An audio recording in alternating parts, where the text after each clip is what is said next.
ಆಗಿರತಕ್ಕಂತ YouTube channel study with ಪರಶುರಾಮ್ಗೆ ಸ್ವಾಗತವನ್ನು ಕೋರ್ತೀನಿ.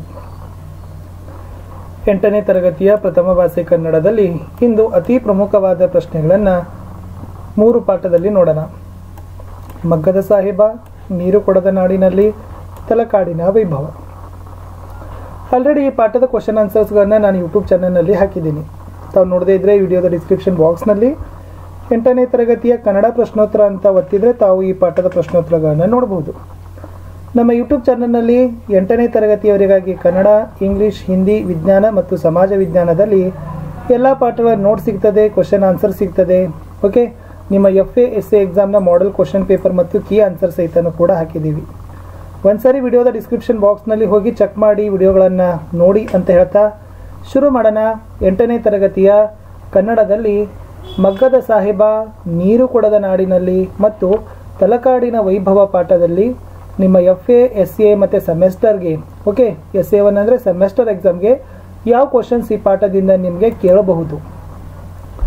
ಮಗ್ಗದ ಸಾಹೇಬ ಪಾಠದಲ್ಲಿ ನೋಡೋದಾದರೆ, ರಹೀಮ ಮಗ್ಗವನ್ನು ಮುಟ್ಟದೆ ಎಷ್ಟು ವರ್ಷಗಳಾಗಿತ್ತು? ಅಬ್ದುಲ್ ರಹೀಮನ ಹಠವೇನು? ಹುಸೇನ್ ಸಾಹೇಬರ ವ್ಯಕ್ತಿತ್ವವನ್ನು ವಿವರಿಸಿರಿ. ಕರೀಮನಿಗೆ ಶಾಲೆಯಲ್ಲಿ ಮಗ್ಗ ಕಲಿತಿದ್ದರಿಂದ ಆದ ಪ್ರಯೋಜನವೇನು? ನವೀನ ಶಿಕ್ಷಣದ ವೈಶಿಷ್ಟ್ಯಗಳೇನು? ಕರೀಮ ಧನವಂತನಾದ ಬಗೆ ಹೇಗೆ? ರಹೀಮನಿಗೆ ಮಗ್ಗದ ಬಗ್ಗೆ ದ್ವೇಷ ಉಂಟಾಗಲು ಕಾರಣವೇನು? ಈ ಪಾಠದಲ್ಲಿ ಒಂದೆರಡು ಹೇಳಿಕೆಗಳು ಸಂದರ್ಭ ಸಹಿತ ಕೇಳಬಹುದು. ಮಗ್ಗವಲ್ಲ ಕೊರಳಿಗೆ ಹಗ್ಗ, ದೇವರು ದೊಡ್ಡವನು, ದೇವರು ದಯಾಳು. 2ನೇ ಪಾಠಕ್ಕೆ ಹೋಗೋಣ. ನೀರು ಕೊಡದ ನಾಡಿನಲ್ಲಿ. ಸೊ ಈ ಪಾಠದಲ್ಲಿ ನಿಮ್ಮ ಪರೀಕ್ಷೆಗಳಿಗೆ ಯಾವೆಲ್ಲ ಇಂಪಾರ್ಟೆಂಟ್ ಕ್ವಶನ್ಸ್ ಅಂದರೆ, ಎಲ್ಲೆಲ್ಲಿ ನೀರು ಕೊಡುವ ಸಂಪ್ರದಾಯವಿಲ್ಲ? ವಿದೇಶಗಳಲ್ಲಿ ನೀರಿಗಿಂತ ಅಗ್ಗವಾಗಿ ಸಿಗುವುದೇನು? ಭಾರತದಲ್ಲಿ ಇತ್ತೀಚೆಗೆ ಯಾವ ಹುನ್ನಾರು ನಡೆದಿದೆ? ಗುರುದ್ವಾರಗಳ ಬಳಿ ಸ್ವಯಂ ಸೇವಕರು ಏನು ಮಾಡುತ್ತಿದ್ದರು? ನಾಗರಿಕತೆಯ ದೊಡ್ಡ ಅನಾಹುತಗಳಾಗಿ ಕಾಣಿಸಿಕೊಳ್ಳುತ್ತಿರುವ ಆಚರಣೆಗಳಾವವು? ಜನಪ್ರಿಯ ಹೋಟೆಲಿನ ಮಾಲೀಕನಿಗೆ ತಂಪು ಪಾನೀಯ ಕಂಪನಿ ಹೇಳಿದ್ದೇನು? ದುಡ್ಡಿಲ್ಲದೆ ಕುಡಿಯಬಲ್ಲ ನೀರು ಸಿಗುತ್ತಿದ್ದ ಕಾಲದ ಬಗ್ಗೆ ಲೇಖಕರ ಅಭಿಪ್ರಾಯವೇನು? ಮೋಸ್ಟ್ ಇಂಪಾರ್ಟೆಂಟ್ ಅಂದರೆ ಲೇಖಕಿಗೆ ಬೆಂಗಳೂರಿನಲ್ಲಿ ನೀರು ಕೊಡದ ಸಂಸ್ಕೃತಿಯ ಬಗ್ಗೆ ಅನುಭವವನ್ನು ಬರೆಯಿರಂತಕ್ಕಂಥದ್ದು 4 ಅಂಕಕ್ಕೆ ಬರಬಹುದು.